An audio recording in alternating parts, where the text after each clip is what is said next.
All right, the Reds, it's the post-match pint from the Anfield Wrap. And for the first time after 69 Premier League home games, we have got to do a post-match pint where Liverpool have been beaten.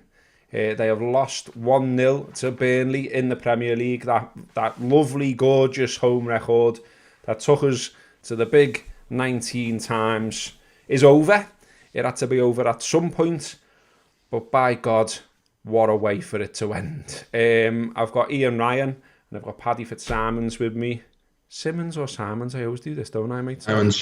Simons. Yeah, you got it wrong. Got it right, didn't I? Should have just left it. So Paddy Fitzsimons, Ian Ryan with a massive glass of wine there. And why the fuck not? I don't know where to start. I don't know where to go with it, really.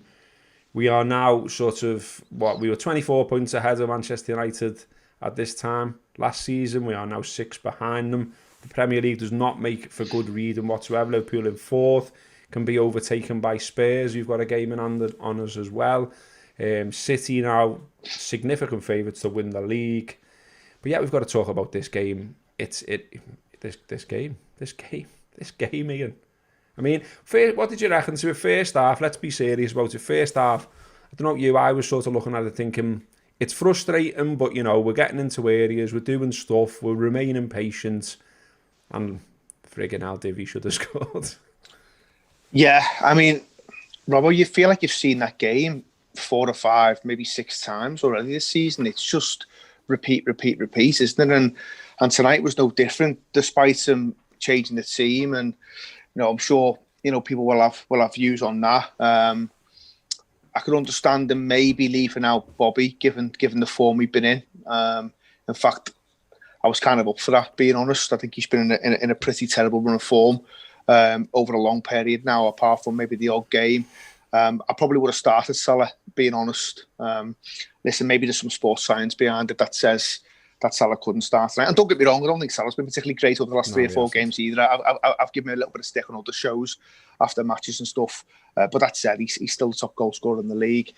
It just didn't work again, Robbo, to be honest. And I think there's players there who just look an absolute mile off. I thought Chamberlain struggled, but you could probably caveat that by saying, he is coming back after being out for a long time, so it's going to take him time, and he's not getting a regular run of games. He's in and out, so you can maybe see why he's struggling. But there's people like Trent Alexander-Arnold that just look an absolute fucking mile off, mate. And I never want to sit here and come on these shows and say there's Liverpool players who lack desire, but I'm finding it hard to make excuses. And I don't want to just single him out, because there are others as well.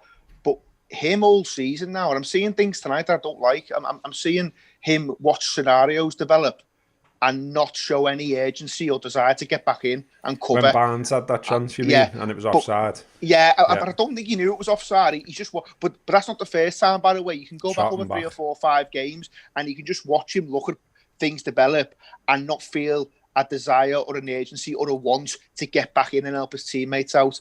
And I don't know whether he's just resting on his laurels a little bit. A league, a European Cup, and he's coasting. I hope it's not that, but it looks and it smells and it feels a little bit like that. Don't get me wrong, he's not the only one. There's others out there you could call out, and I've called out pretty much all of them over the last 3 or 4 games. So there's only so many you can pick on, and you don't want to do that because we know how good they've been, Robbo. They've been fantastic. It's 2 European Cup finals, it's a European Cup win. They've got to put a title in the cabinet. All that's brilliant. But I said on the Pink after the last game, Reds, don't go out with a fucking whimper. Don't defend this with a fucking whimper. And that's what it's becoming, unfortunately. I mean, you just laid it out there in terms of the teams around us who've got games in hand. It's not pretty reading, mate. It's not. And Paddy, I think the real frustration as well is, I was honestly trying to be positive when I was watching that first half, just for my own mind, really. And I was thinking, no, we'll be all right here.